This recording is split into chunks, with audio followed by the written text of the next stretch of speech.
Hello and welcome back to the channel. Today I'm playing 2 moves for every 1 move that Stockfish makes, thanks to one of you guys programming it up and then sending it my way. Let's get started with game number 1. Alright, game number 1, as you can see here off to the side, I get 2 moves and then Stockfish gets 1 and then so on and so forth. Now, I'm going to start with the same strategy that I did last time, which is developing the e-pawn to e4 and then bishop c4, basically just setting up Scholar's Mate on f7, which is immediately refuted by Stockfish with pawn to e6. But this is a minimal deterrent. Since I get 2 moves cyclically back and forth and back and forth, I'm just going to set it up again with knight to f3 and then knight to e5. And of course, the threat I'm setting up with both of these moves is trying for queen to f3 and queen to f7, which takes 2 turns, which is the same in this variant as 1 turn for me. Again, we get blocked off with knight to h6, so I'm going to insist yet again by removing the defender of f7. I'll play d4 and then bishop takes h6, once again reinvigorating the threat of queen to f3, queen takes f7. Now, Engine is taking quite a moment here to think about what to play, and I do not envy its position. It plays bishop to b4 check. Now, of course, if I were to play queen to f3, queen to f7 now, the Engine would just take. I do believe that the programmer made this a king capture variant,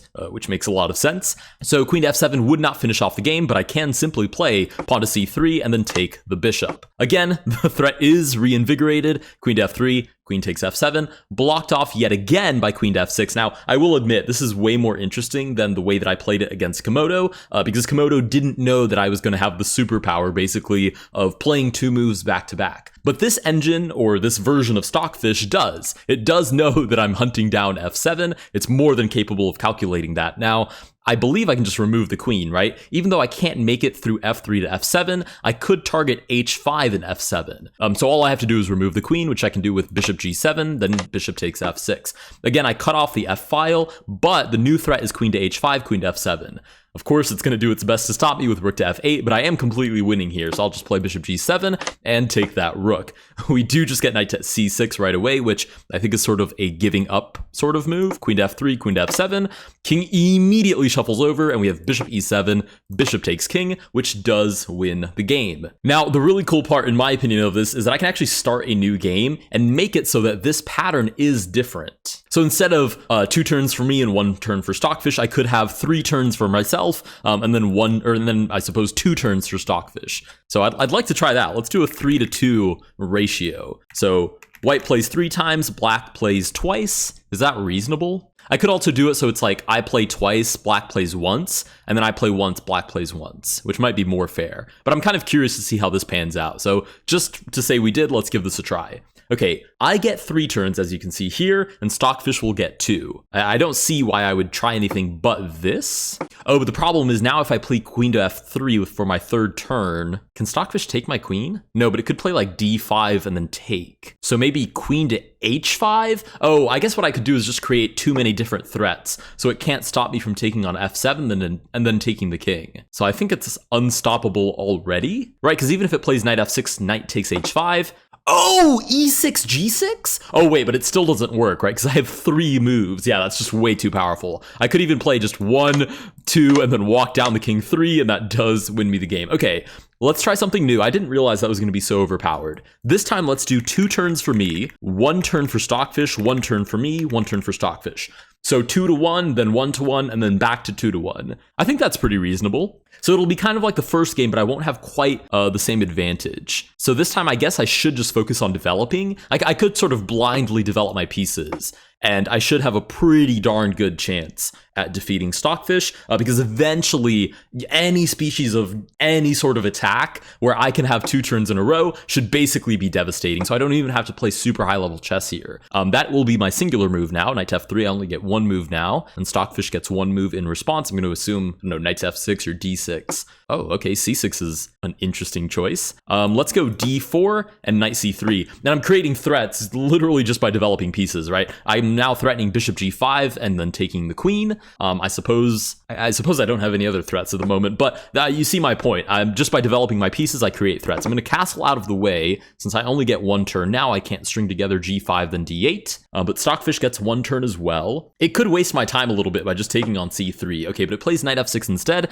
I'll just play e5 and capture the free material. Now, at no point does Stockfish get 2 moves back to back. So no matter whether I have 2 turns or 1 turn, I know I'm only looking for 1 turn responses from Stockfish. It does in fact take, This was going to be my single response anyways. Should I take on g7? No, I'm just going to take the bishop. I don't think I have to overthink it, to be honest. If the queen takes, I just have bishop g5 and then taking the queen. If the pawn takes, I don't know, rook to e1 threatens mate, weirdly enough, because then I have e6 and then taking the king. Okay, that is a free queen. Don't mind if I do. It only gets a single one move response, and pretty much no matter what it plays, I'm assuming it's going to take. I'm going to play rook to e1 and threaten taking on e6 and then taking the king. So rook to e1 should be convincingly horrible for Stockfish here. I assume it has to move the king out of the way. I don't think it has a choice, because if it doesn't, then again, e6, e1, yeah. We get king to f8. Now, queen up and queen to h6, check. Okay, and immediately it moves to e7. I don't think I care at all what I play here, because no matter what, there's no way that it can hide from a pawn,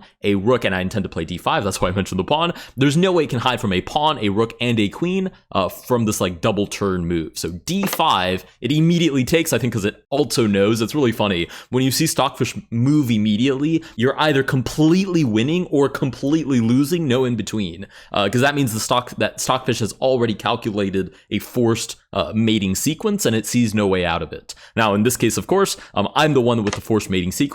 I do take the king, and I do beat Stockfish. Is there any way that I can make this even mildly more amusing is what I'm trying to figure out. Let's go ahead and go back to the starting page. Now, what can I do to this to make it more amusing? I suppose I could give myself the black pieces to give Stockfish a head start, and then I would give myself repeating moves. So obviously Stockfish would move first, and then what should I do? Ooh, wait, what if I give Stockfish 2 moves, and then I give myself 3 moves? I mean, I already know that this is kind of overpowered, but Stockfish would get to move first. And Stockfish moving twice in a row, I don't think is any joke. I think there is a non-zero chance that it bamboozles me. So let's give this a try. I'm going to play with the black. Ooh, cool little flipping effect there. I'm going to give myself the black pieces, and I'm very curious to see what Stockfish does about this. Because what it definitely cannot do is allow me to develop. If I get my pieces out with 3 moves, anything I do is basically an imminent threat on the king, right? So if I started, for example, with e5, d5, bishops coming out, knights coming out, if it allowed me to get that far, it's toast. Like, there's no shot it can win. Okay, it advances this pawn twice. I don't really know what it's looking for. e6 and then taking, maybe? But I'm just gonna play here, take, and then literally anything else, right? Because I'm threatening queen takes d2, queen takes e1, which is only 2 moves. So how do you stop that? You know what? I could even just centralize the queen. Oh, wait, no, I can't. Oh, whoa. Okay, I have to be careful. Because like queen to d4, knight f3, knight takes. And then the queen is history. Wait, what if I play e4? E4, and then I'm threatening 1, 2, 3 takes the king. Okay. What? White wins? How?